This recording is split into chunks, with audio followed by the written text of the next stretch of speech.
Hello అండి, నేను మీ Vijayalakshmi. Welcome to Dhanvantara YouTube channel. అయితే ఈరోజు మనం ఏవైతే మనకి క్వశ్చన్స్ యూట్యూబ్లోని వాట్సాప్లోని వచ్చే ఆ క్వశ్చన్స్ అన్నిటికీ కూడా నేను ఆన్సర్ చేయాలనుకుంటున్నానండి. చాలా క్వశ్చన్స్ అయితే ఉన్నాయి. వాట్సాప్లో కూడా చాలా మెసేజెస్ వస్తున్నాయి, ఎంక్వైరీ కాల్స్ అయితే వస్తున్నాయి. ఈ మధ్య కొంచెం బిజీ షెడ్యూల్ వల్ల వీడియోస్ అయితే కొంచెం లేట్గా అప్లోడ్ చేస్తున్నాము. అయితే ఈ క్వశ్చన్ ఆన్సర్స్ మనం కొన్ని వాట్సాప్లోని ఆన్సర్ చేసేవి కాదండి, మరికొన్ని ఏంటంటే యూట్యూబ్లో పెడుతున్నారు. అవి 1 or 2 లైన్స్లో కానీ మినిమం ఒక 10 లైన్స్లో కూడా మనం ఆన్సర్ చేయలేమన్నమాట. వాటికి కొంచెం ఎక్స్ప్లెనేషన్ అయితే ఇవ్వాలి. అందుకోసం అని చెప్పేసి నేను ఈ వీడియో చేస్తున్నాను. మన ఛానల్ని మొదటిసారి చూసినట్టయితే తప్పకుండా లైక్ చేయండి, షేర్ చేయండి, సబ్స్క్రైబ్ చేసుకోవడం మాత్రం మర్చిపోవద్దు. వీడియోలోకి అయితే వెళ్ళిపోవాలి. మనకి ఫస్ట్ క్వశ్చన్ వచ్చేసరికి ఇది యూట్యూబ్లో వచ్చిందండి వీడియో కింద. మేడం, నా ఏజ్ 51 years, నాకు రీసెంట్గా సర్జరీ అయింది, 3 lakhs ఖర్చు అయింది. ట్యాక్స్ ఎగ్జామ్షన్లో ఎలా చేసుకోవచ్చు చెప్పండి మేడం అని అడిగారు. యాక్చువల్లీ దీనికి ఆన్సర్ నేను చేశానండి. మీకు హెల్త్ ఇన్సూరెన్స్ పాలసీ ఉంటే ప్రీమియం మాత్రమే ఏటీడీలోని మనం ట్యాక్స్ ఎగ్జామ్షన్ కి అప్లై చేయొచ్చు. అది కూడా నేను వీడియో చేశాను. మనకి 60 years బిలో అయితే 25,000 వరకు ప్రీమియం ని, అలాగే 60 above అయితే మనం 50,000 వరకు కూడా ట్యాక్స్ ఎగ్జామ్షన్ కి అప్లై చేసుకోవచ్చు అనమాట. ఈవెన్ పేరెంట్స్ కూడా మనం పే చేసినట్టయితే కూడా ఉంది. దానికి సంబంధించి ఒక వీడియో చేశానండి. ఇందులో మీకు కవర్ చేయడం కన్నా వీడియో చూస్తే డీటెయిల్ గా ఉంటుంది. అయితే ఇక్కడ నేను రిప్లై ఇచ్చిన తర్వాత కూడా ఆయన అడిగారు మెడికల్ ఎక్స్పెన్సెస్ కి అయిందని చెప్పి మళ్ళీ నాకు మెసేజ్ చేశారు. ఇంకా దీని మీద ఆన్సర్ చేద్దామని ఇందులో నేను ఆన్సర్ చేస్తున్నాను. విషయం ఏంటంటే మనకి ఏటీడీలో హెల్త్ ఇన్సూరెన్స్ ప్రీమియం మాత్రమే ట్యాక్స్ ఎగ్జామ్షన్ లో చూపించుకోగలం. అంతేగాని మనకి పాలసీ లేకుండా ఏదైతే మెడికల్ బిల్ అయిన తర్వాత దాన్ని ఎక్స్పెన్సెస్ కింద మనము ప్రీమియం కింద అది కన్సిడర్ అవ్వదు కదా. మనకు ఆల్రెడీ పాలసీ ఉంటే ఆ ప్రీమియం మాత్రమే మనం చూపించవచ్చు, కానీ మనకి మెడికల్ ఎక్స్పెన్సెస్ చూపించడానికి ఏటీడీలో అవ్వదు. మెడికల్ ఎక్స్పెన్సెస్ చూపించడానికి సపరేట్ గా ఉంటుంది. నేను చార్టెడ్ అకౌంటెంట్ కానీ ఆడిటర్ ని కలవండి అని కూడా నేను రిప్లై ఇచ్చాను, బట్ మళ్ళీ క్వశ్చన్ చేశారనమాట. అయితే మీరు మెడికల్ ఎక్స్పెన్సెస్ లో మీ ఏజ్ బట్టి ఎంత చూపించవచ్చు అనేది మీకు ఆడిటర్ గైడ్ చేస్తారండి. ఈ ఆన్సర్ క్లియర్ గా అర్థమైందని అనుకుంటాను. సెకండ్ క్వశ్చన్ వచ్చేసరికి మనకి క్యాష్ లెస్ లో ఏ డాక్యుమెంట్ సబ్మిట్ చేసి పాలసీ తీసుకోవాలి మేడం అంటే, అది క్వశ్చన్ అసలు క్లియర్ గా లేదండి. ఫస్ట్ ఆఫ్ ఆల్ సెకండ్ ఏంటంటే ఇందులో 2 క్వశ్చన్స్ అయితే ఉన్నాయి. ఆన్సర్ చేయడానికి కూడా ఈ మెసేజ్ పెట్టడానికి అయితే అవ్వదు. దీంట్లో నేను 2 ఆన్సర్స్ అయితే చెప్పాలి. ఒకటి ఏంటంటే అసలు క్యాష్లెస్ ఏంటి. క్యాష్లెస్ అంటే ఏంటంటే మనకి ఎప్పుడైతే హెల్త్ ఇన్సూరెన్స్ పాలసీ తీసుకోగానే మనకి హెల్త్ కార్డ్స్ అనేవి ఇవ్వడం జరుగుతుంది అనమాట. ఆ హెల్త్ కార్డ్స్ ఎప్పుడైతే మనకి మెడికల్ అనేది అడ్మిషన్ జరుగుతుందో అప్పుడు హెల్త్ కార్డ్స్ చూపించగానే అందులో ఐడి నెంబర్ అనేది ఉంటుంది. వాళ్ళు ఐడి నెంబర్ ని ఎంటర్ చేసుకుంటారు. అక్కడి నుంచి క్యాష్లెస్ ట్రీట్మెంట్ అంటే మనకి వెయిటింగ్ పీరియడ్ లోదా, లేకపోతే క్రానిక్ లోదా, లేకపోతే ఎమర్జెన్సీ కేసా, మనకి వెయిటింగ్ పీరియడ్స్ అన్ని క్రాస్ అయిందా, ప్లానెడ్ సర్జరీ అనేది చూసుకొని మనకి క్యాష్లెస్ ట్రీట్మెంట్ స్టార్ట్ అవ్వగానే ఇంకా మళ్ళీ మనం ఎలాంటి డాక్యుమెంట్స్ సబ్మిట్ చేయక్కర్లేదు. మీకు అడ్మిట్ అయిన తర్వాత సెకండ్ డేను మీ ఏదైతే policy copy and Aadhaar ID proofs అయితే అడుగుతారు. అది మీకు హాస్పిటల్ కి ఏదైతే మీరు ఇన్సూరెన్స్ కంపెనీ చేయించుకున్నారో వాళ్ళు వస్తారు. ఎవరు వస్తారు ఏంటన్నది మనకి తెలియదు. వాళ్ళు వచ్చి అన్ని ఎంక్వైరీ చేసుకుంటారనమాట. ఇది మనం క్యాష్లెస్ లో ట్రీట్మెంట్స్ అయ్యేటప్పుడు ఎప్పుడు కూడా ఎలాంటి డాక్యుమెంట్స్ కూడా సబ్మిట్ చేయడం, ఓన్లీ మనం సబ్మిట్ చేసేది మన ID proofs and bank details. ఏమైనా మనకి ప్రీ అండ్ పోస్ట్ మనకి రావాలి అనుకుంటే వాటి కోసం బ్యాంక్ డీటెయిల్స్ ఇస్తాము. Next policy copy. ఇది తప్పించి మనం క్యాష్లెస్ లో ట్రీట్మెంట్స్ కి అయితే ఏవి డాక్యుమెంట్స్ అయితే సబ్మిట్ చేయమండి. మొత్తం అన్ని కూడా హాస్పిటల్ వాళ్ళే చూసుకుంటారు. ఇందులోనే మరో క్వశ్చన్ ఎక్కడ దాగి ఉందంటే క్యాష్లెస్ లో ఏ డాక్యుమెంట్స్ సబ్మిట్ చేసి పాలసీ తీసుకోవాలి అని అడిగారు. అసలు క్యాష్లెస్ ఏంటో క్లియర్ చేశాను కదా. ఏ డాక్యుమెంట్ సబ్మిట్ చేసి తీసుకోవాలి పాలసీ అనే దానికి ఆన్సర్ చేస్తాను. మనం హెల్త్ ఇన్సూరెన్స్ పాలసీ తీసుకునేటప్పుడు అండి మనకి ఏదైనా ఆల్రెడీ ఎగ్జిస్టింగ్ అంటే తీసుకునే రోజుకి మనకి బీపీ కానీ షుగర్ కానీ ఏమైనా సర్జరీస్ అయినా తర్వాత స్టంట్ వేసే కేసులు కానీ ఏది మెడికల్ అండర్ ట్రీట్మెంట్ జరుగుతున్నా ఏదైనా ప్రికాషన్స్ తీసుకున్నా అవి మనం సబ్మిట్ చేస్తాం. అంతే తప్పించి మనం తీసుకునేటప్పటికి ఆరోగ్యం బాగుండి అన్ని బాగుంటే మనం ఏవి కూడా సబ్మిట్ చేయక్కర్లేదు. మన హెల్త్ డీటెయిల్స్ అడిగినప్పుడు అంతా ఫిట్ అని మనం చెప్తాం. ఈవెన్ ఫ్యామిలీ మెంబర్స్ లో కూడా ఎవరికైనా హెల్త్ ప్రాబ్లమ్ ఉంటే అది ఎంట్రీ చేస్తాం. అది మనం లాగిన్ చేసినప్పుడే ఎంట్రీ చేసుకోవడం వల్ల ఏంటంటే రేపు పొద్దున ఫర్దర్ గా మీకు క్లైమ్ వచ్చేటప్పుడు ఆల్రెడీ వీళ్ళు మాకు ఇంటిమేషన్ ఇచ్చారన్న దాని మీద ఉండడం వల్ల మీకు క్లైమ్ ఈజీ అయిపోతుంది అనమాట. లేదు మీరు తర్వాత అడ్మిషన్ జరిగిన తర్వాత తెలిసిందే అనుకోండి, అప్పుడు మనకి క్లైమ్ రిజెక్ట్ అవుతుంది, పాలసీ కూడా క్యాన్సిల్ అయ్యే అవకాశం ఉంటుంది. మనం డాక్యుమెంట్స్ ఎప్పుడు సబ్మిట్ చేస్తామంటే పాలసీ తీసుకునేటప్పటికి మనకి ఏదైనా హెల్త్ ఇష్యూ కానీ ఉంటే దాని రిలేటెడ్ గా మాత్రమే మనం డాక్యుమెంట్స్ అనేవి సబ్మిట్ చేస్తాము. లేదంటే మనం ఏవి సబ్మిట్ చేయాల్సిన అవసరం లేదు.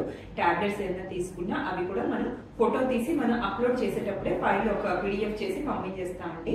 అలాంటప్పుడే తప్పించి మనకి జనరల్ గా అయితే మనం ఏ డాక్యుమెంట్స్ ఇవ్వక్కర్లేదు. యాజ్ యూజువల్ గా మన ID proofs, pan card, Aadhaar card తో మనం లాగిన్ అనేది అయిపోతాము. మెయిల్ కి వెంటనే మీకు పాలసీ కాపీ వచ్చేస్తుంది. మీకు డౌట్ క్లియర్ అయిందని అనుకుంటున్నాను. క్యాష్లెస్ లో ట్రీట్మెంట్ కి డాక్యుమెంట్ సబ్మిట్ చేయక్కర్లేదు. అలాగే పాలసీ తీసుకునేటప్పుడు ఎగ్జిస్టింగ్ హెల్త్ ఇష్యూ ఉంటేనే మనం డాక్యుమెంట్స్ అనేవి పెడతాం. లేదంటే ఓన్లీ ఐడి ప్రూఫ్స్ ఇచ్చి మనం లాగిన్ అనేది చేసేసుకుంటాం. మీ క్వశ్చన్ కి ఆన్సర్ క్లియర్ గా అర్థమైందని అనుకుంటున్నాను. నెక్స్ట్ క్వశ్చన్ కి వెళ్తాం. థర్డ్ క్వశ్చన్ వచ్చేసరికండి, ఇక్కడ మేడం గారు, my age 62, I'm already heart stent 2 times అయింది. Health insurance policy yearly premium లో కావాలి. 100% క్లైమ్ అన్నది నాకు చెయ్యాలి, క్లైమ్ అనేది ఇవ్వాలి. ప్లీజ్ సజెస్ట్ అని అడిగారండి. యాక్చువల్లీ ఇక్కడ నేను కొంచెం డీటెయిల్ గా చెప్పాలి. మీరు ఆల్రెడీ 60+ అయ్యారండి. ఫస్ట్ ఆఫ్ ఆల్ అంటే సీనియర్ సిటిజన్ కింద వస్తారు. దాంతో పాటు 2 సార్లు స్టంట్ వేశారు అనుకుంటే మనము కార్డియో కేర్ అనే పాలసీ కానీ కార్డియో రిలేటెడ్ గా పాలసీస్ కానీ మనం ఇష్యూ చేయాలన్నమాట. వాటిని చూసుకొని అసలు 2 సార్లు వేశారు కాబట్టి ఎంతవరకు ఉంది ఏంటన్నది, అసలు ట్రీట్మెంట్ అంతా ఏం జరిగింది అని చూసుకొని ఆ డాక్యుమెంట్స్ అంటే మీరు ఫస్ట్ విజిటింగ్ డాక్టర్ ప్రిస్క్రిప్షన్ దగ్గర నుంచి కూడా మనం స్టిల్ ఈ రోజు వరకు మీకు ఆయన ట్రీట్మెంట్, మెడిసిన్స్, ప్రెసెంట్ వాడుతున్న మెడిసిన్స్, మీ హెల్త్ కండిషన్ అన్ని బేస్ చేసుకొని అయితే మనం హెల్త్ ఇన్సూరెన్స్ పాలసీ అనేది ఇవ్వడం జరుగుతుంది అనమాట. దీన్ని మనం ఏం చేస్తామంటే 2-3 కంపెనీల్లో అప్లై చేయడం జరుగుతుంది. దానికి మనకి వెయిటింగ్ పీరియడ్స్ లో కానీ ఏ కంపెనీ ఇష్యూ చేస్తుందో దాని ప్రకారం ప్రీమియం అనేది కంపేర్ చేసుకొని మనం తీసుకోవచ్చు.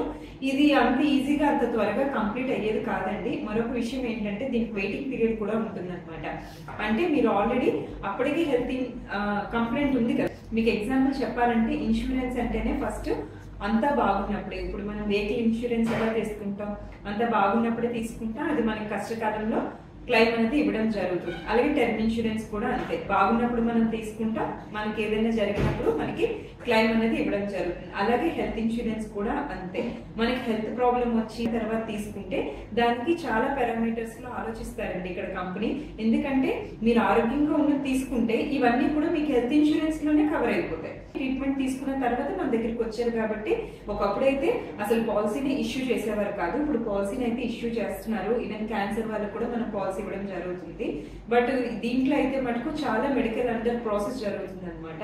మీ హెల్త్ కండిషన్ అంతా కూడా మనం సబ్మిట్ చేసి లాగిన్ అయ్యేటప్పుడే ఎలాంటి పేమెంట్ చేయకుండా మనం మెడికల్ హిస్టరీ అంతా సబ్మిట్ చేసి మనం అప్రూవల్ కోసం వాళ్ళు టైం తీసుకుంటారు. అప్రూవల్ వచ్చిన తర్వాత మనకి ఆ ప్రీమియం కానీ ఆ వెయిటింగ్ పీరియడ్స్ పర్మనెంట్ ఎక్స్క్లూషన్ లో ఉందా లేదా వెయిటింగ్ పీరియడ్ లో మనకి కవర్ చేస్తారని చూసుకొని మనం పేమెంట్ అనేది చేయొచ్చు అనమాట. అందువల్ల దీనికి నేను అందులో అయితే మెసేజ్ చేయలేను ఇంత ఇన్ఫర్మేషన్, అందుకని దీనికైతే మీకు యూట్యూబ్ లో ఆన్సర్ చేస్తున్నాను. ఇంకెవరికైనా కూడా ఐడియా ఉంటుంది కదా. 100% క్లైమ్ కూడా నాకు ఇవ్వాలి అని అడిగారండి. 100% క్లైమ్ ఏంటంటే ఇప్పుడు మీరు ఆల్రెడీ 60 years దాటారు అంటే సీనియర్ సిటిజన్ కింద వస్తారనమాట. కంపల్సరీ కోపే అప్లై అవుతుంది.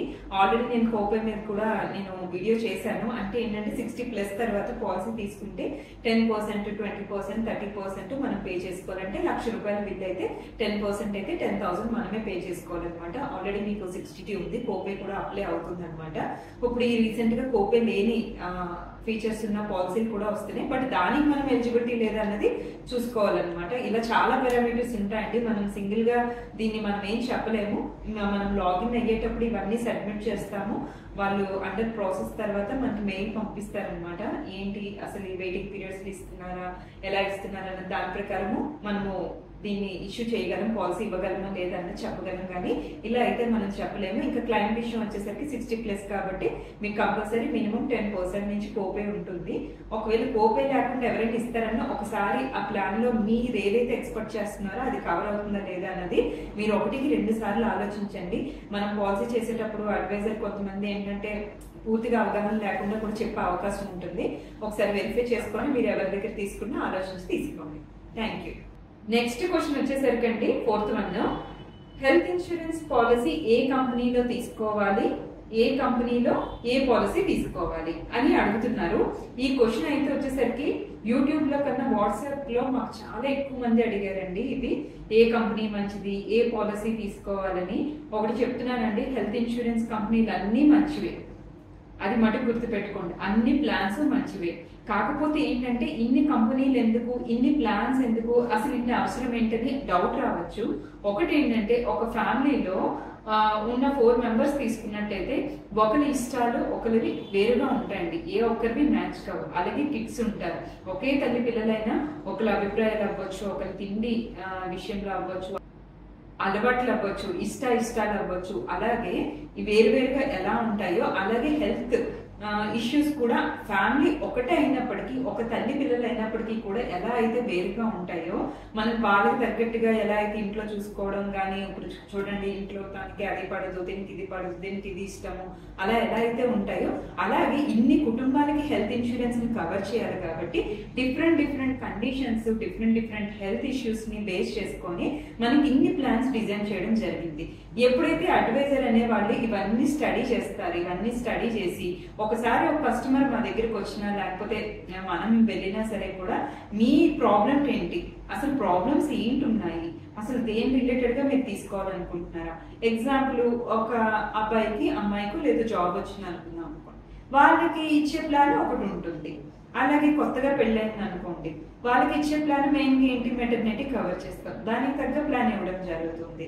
అలాగే అప్పుడే న్యూ బోర్న్ బేబీ పుట్టారు, అప్పటి వరకు హెల్త్ ఇన్సూరెన్స్ ప్లాన్ లేదు, కానీ ఆ బేబీకి కొంచెం కాంప్లికేషన్స్ ఏవి వచ్చాయి, దానికి తగ్గట్టుగా కవర్ చేయండి అని వచ్చారు అనుకోండి, దానికి రిలేటెడ్ గా మనం ప్లాన్ ఇవ్వడం జరుగుతుంది.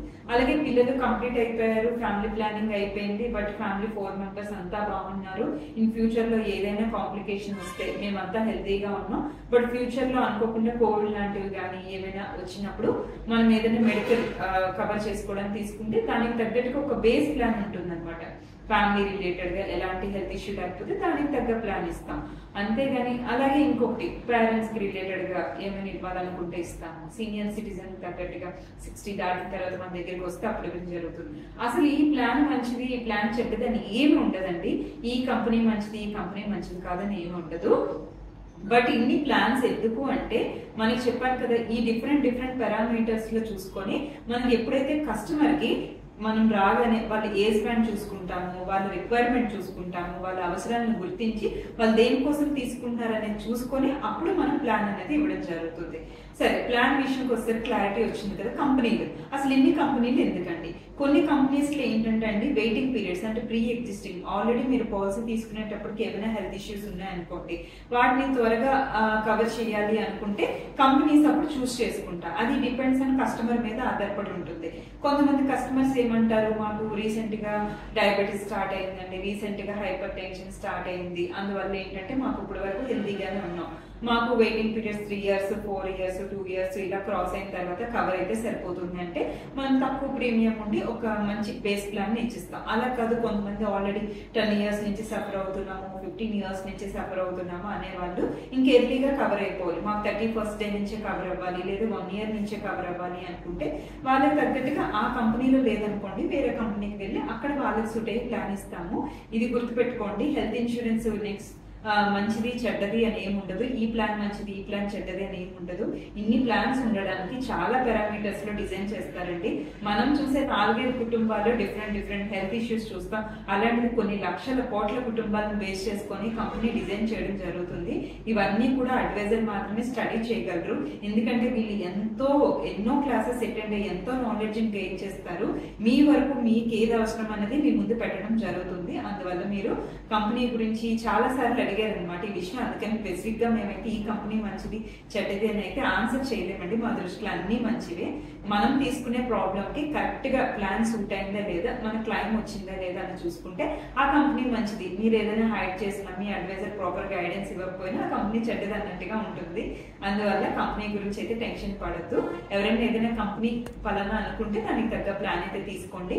ఆన్లైన్ లో రేటింగ్స్ చూసో డిస్కౌంట్స్ చూసో కాకుండా ఒకసారి అడ్వైజర్ ఎవరైనా మీట్ అయ్యి సజెషన్ అయితే తీసుకోండి. మీకు ఆన్సర్ దొరికిందని అనుకుంటాను. నెక్స్ట్ క్వశ్చన్కి వెళ్ళిపోతాం. మరికొన్ని క్వశ్చన్స్కి ఆన్సర్ చేశానండి. బట్ లెంత్ ఎక్కువ అవుతుందని చెప్పేసి నేను అది మరొక వీడియో కింద అప్లోడ్ చేస్తాను. చాలామంది వాట్సాప్లోని ఏజెంట్స్గా కెరీర్ ప్లాన్ చేసుకోవాలనుకుంటున్నాం, ధన్వంతరాలో అవైలబిలిటీ ఉందని అడిగారు. ఇక్కడ ఏజెంట్స్కి కూడా ట్రైనింగ్ ఇవ్వడం జరుగుతుందండి. వాళ్ళు ఒక పాలసీని పూర్తిగా ప్రజెంటేషన్ చేసినంత వరకు, క్లయింట్స్ హ్యాండిల్ చేసినంత వరకు కూడా మేము ఇక్కడ ట్రైనింగ్ ఇస్తాము. అది జూమ్లో కూడా అవైలబిలిటీ ఉంది. డైరెక్ట్గా ఆఫీస్కి వచ్చి తీసుకోవాలనుకున్నా తీసుకోవచ్చు. మేమైతే వైజాగ్లో ఉంటాము. అలా కాకుండా ఒక కస్టమర్గా మీరు మా దగ్గర పాలసీ తీసుకోవాలనుకున్నా కూడా అన్ని కంపెనీలు, అన్ని పాలసీలు కూడా మనం కవర్ చేయడం జరుగుతుంది. మీరు కస్టమర్గా అప్రోచ్ అవ్వచ్చు, ఒక ఏజెంట్ కెరియర్గా, అడ్వైజర్గా కూడా ప్లాన్ చేసుకున్నా మమ్మల్ని అప్రోచ్ అవ్వచ్చు. వీడియో నచ్చితే లైక్, షేర్ అండ్ సబ్స్క్రైబ్.